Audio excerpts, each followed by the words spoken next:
Hello, everyone. Welcome to this presentation on mood disorders in emergency care. Today, we'll be discussing how to recognize and manage major mood disorders in the field. We'll focus on understanding depression and bipolar disorder, including related conditions, and how to handle these situations safely and compassionately as EMS providers. By the end of this session, you should be familiar with the signs of mood disorders, basic pathophysiology, and crucial EMS considerations like scene safety, communication, and patient interaction. Let's get started. First, an overview. Mood disorders are mental health conditions in which a person's emotional state is distorted or inconsistent with their circumstances, affecting their ability to function.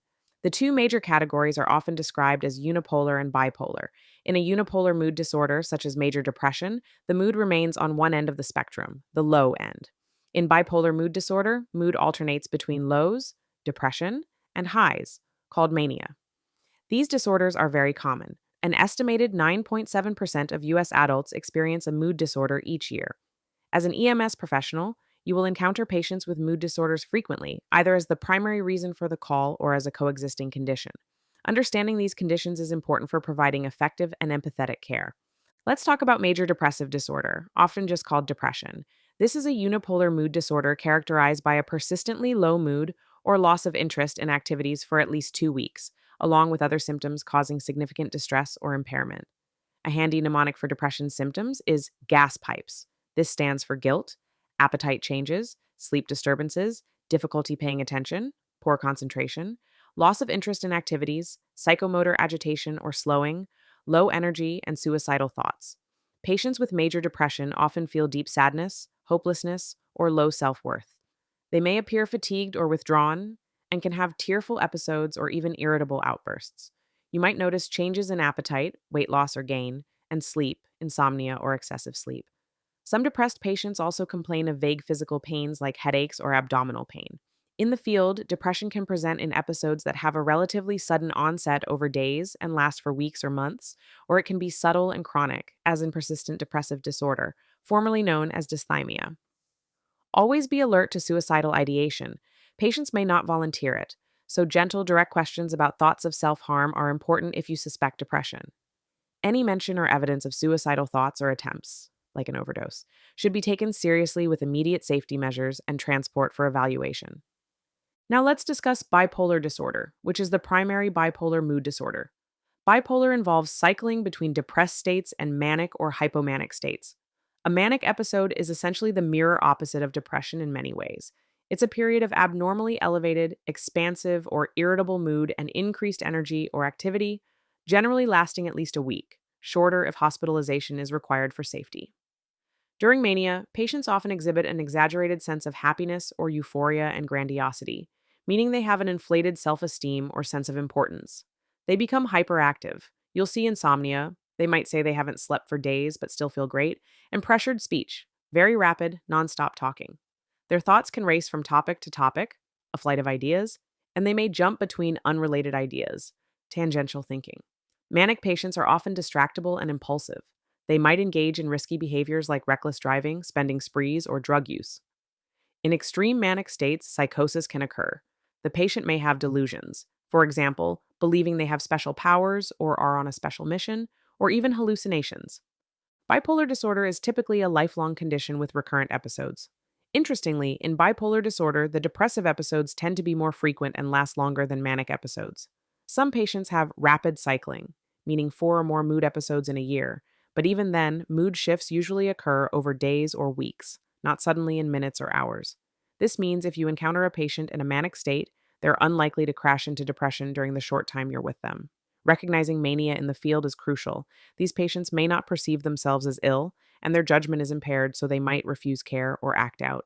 Ensuring safety and proper intervention, possibly involuntary transport if they're a danger to themselves or others, can be a big challenge with mania, which we'll address in our EMS considerations. Beyond major depression and classic bipolar I disorder, there are other related mood disorders that EMS professionals should be aware of. Persistent depressive disorder, also known as dysthymia, is essentially a chronic form of depression. The symptoms are usually milder than major depressive disorder, but they last a long time. By definition, at least 2 years of ongoing depressive mood. A person with dysthymia might not have acute crises that trigger 911 calls, but they live with a persistent sad or down mood most of the time. They can often function in daily life, but with difficulty and less joy. It's like they carry a gray cloud with them continuously. On the bipolar spectrum, we have cyclothymic disorder, cyclothymia. Cyclothymia is essentially a milder form of bipolar disorder. Instead of full blown mania or major depression, the person experiences chronic fluctuating moods that include periods of hypomania, a less intense form of mania, and periods of mild depression. These mood swings go on for 2 years or more, with only brief times of stable mood. The key is that the highs and lows in cyclothymia are less extreme than those in bipolar 1 or 2 disorders. No psychotic mania or suicidal major depressions typically, but the person's mood is never quite normal for long. As EMS professionals, you likely won't be diagnosing these conditions, but if a patient or family member mentions a history of dysthymia or cyclothymia, you should recognize those as chronic mood disorders related to depression and bipolar. The care in an acute situation is similar. Ensure safety and appropriate evaluation. Dysthymia can occasionally worsen into major depressive episodes, and cyclothymia can progress into full bipolar disorder in some cases, so any acute change in behavior should be taken seriously. Next, let's talk about how these disorders look in the field. What clues can tip you off that a patient is suffering from a mood disorder during an EMS call? For depression, the patient will typically present with a low mood. They might be very withdrawn, speaking little and avoiding eye contact, or they could be tearful and openly distraught. You might notice a flat affect, meaning their facial expression and voice tone are dull or lacking normal reactivity. They could also appear exhausted, move slowly, or respond to questions with only short answers. Some depressed patients exhibit irritability or even anger, so don't assume someone isn't depressed just because they seem angry or frustrated. That can be a mask over sadness. They may express feelings of hopelessness, guilt, or say things like, "What's the point?" Always be attentive to any talk about death or wanting to die, even if said indirectly.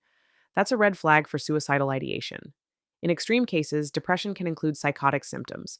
A patient might express delusional beliefs, like that they have sinned terribly or have an incurable illness despite no evidence, or even report hearing voices that demean them. These are less common but important to note for the receiving facility. For mania, the signs are almost the opposite. A manic patient will seem overly energetic and restless. They might engage you immediately with rapid or pressured speech, talking a mile a minute and jumping from subject to subject.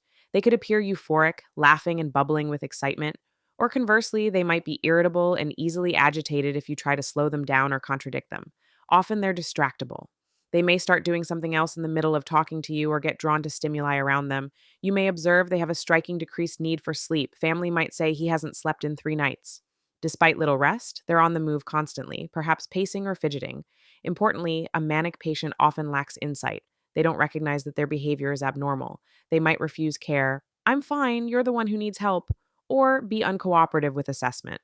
They could also engage in risky behaviors on scene. For example, a manic person might try to suddenly leave the scene or get into a car to drive recklessly. If the patient has a known history of bipolar disorder, they or bystanders might tell you. Look for medications like lithium, valproate, or antipsychotics for bipolar, or antidepressants for depression as clues in their med list. That can help confirm what you're dealing with. Knowing the course of illness is useful. If the patient or family says this has happened before or mentions recent changes in medication, that context can guide how you manage the call and what you tell the hospital. While the fine details of brain science aren't the focus for EMS professionals, it's useful to know that mood disorders have real physical and chemical underpinnings in the brain. It's not just all in their head in the sense of imagination, it's in their brain biology. In terms of brain chemistry, research has shown that depression is associated with low levels of certain neurotransmitters, especially serotonin and norepinephrine, in key areas of the brain. Many antidepressant medications work by boosting these chemicals. On the flip side, mania in bipolar disorder may involve excess of some neurotransmitters. For example, surges of norepinephrine and possibly dopamine are thought to contribute to the heightened energy and euphoria of mania. Another theory is that there's an instability in the way neurons fire. In mania, they fire too easily or too quickly, and in depression, not enough. Looking at brain regions, mood regulation involves the limbic system, which processes emotions, and the prefrontal cortex, which is involved in judgment and impulse control. In depression, parts of the limbic system, like the amygdala, involved in fear and negative emotions, may be overactive, while the prefrontal cortex activity is reduced, meaning the brain's ability to regulate and suppress negative feelings is impaired. The hippocampus, a region important for memory and mood, can actually shrink in long term depression, which is one reason chronic stress is harmful. These physical changes correlate with the persistent low mood and negative thought patterns we see. In bipolar disorder, the swings in brain activity are more pronounced and dynamic. Genetics play a big role too. Mood disorders often run in families. For instance, bipolar disorder has a strong genetic component. If one identical twin has bipolar, the other has about a 40% chance of developing it, which is much higher than the general population risk. That tells us there's a hereditary vulnerability. That said, triggers in the environment also matter. Stressful life events, trauma, major changes in sleep patterns, or substance abuse can trigger a depressive or manic episode in someone who is predisposed. Some forms of depression are linked to seasonal changes, less sunlight in winter causing seasonal affective disorder, or postpartum hormonal shifts, and so on.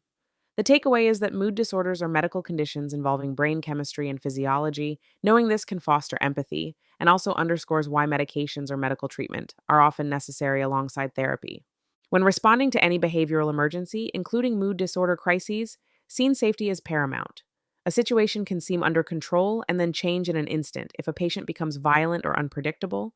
Patients with severe depression typically aren't a direct threat to rescuers, but those with mania or psychotic symptoms might lash out or behave erratically. Always follow your training, ensure personal and crew safety first. If there's any sign of aggression or even the potential, for example, a manic patient yelling and pacing, it's wise to have law enforcement backup on scene. They can help secure the area and assist if restraint is needed. Scan the environment for weapons or hazards.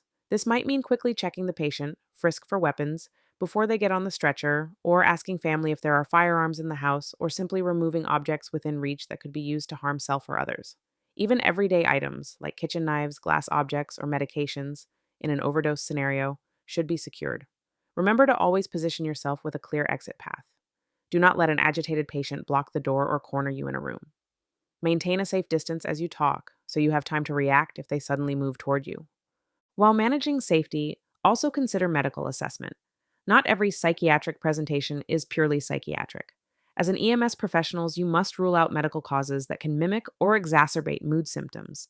For example, a diabetic with hypoglycemia can appear confused or combative. A head injury or stroke can cause personality changes or lethargy, and certain drug overdoses or intoxications, stimulants, hallucinogens can produce extreme agitation or mood swings. Always perform a thorough assessment. Check the patient's airway, breathing, circulation, ABCs, get vital signs, especially blood glucose level, when altered mental status is in play, and look for signs of trauma or neurological issues. It's often said in EMS, diagnosed by exclusion. Assume it's medical until proven otherwise. This ensures we don't miss a treatable condition. Additionally, you can take steps to calm the environment. People in a manic or highly emotional state are sensitive to stimuli. Try to reduce unnecessary noise and commotion. For instance, ask bystanders who are arguing or upsetting the patient to step into another room, or have one provider talk to family separately while another engages the patient. If possible, dim flashing lights or sirens once the scene is secure. Loud noises and bright lights can worsen agitation or anxiety. Don't crowd the patient with too many responders at once. Move slowly and deliberately. Even small things like silencing extraneous radios or shutting off a blaring TV can help. By creating a more controlled, soothing environment, you help the patient feel less threatened, and you're starting the de escalation process even before saying a word. We will wrap up this lecture here. Join me in the next one to continue discussing mood disorders. See you then.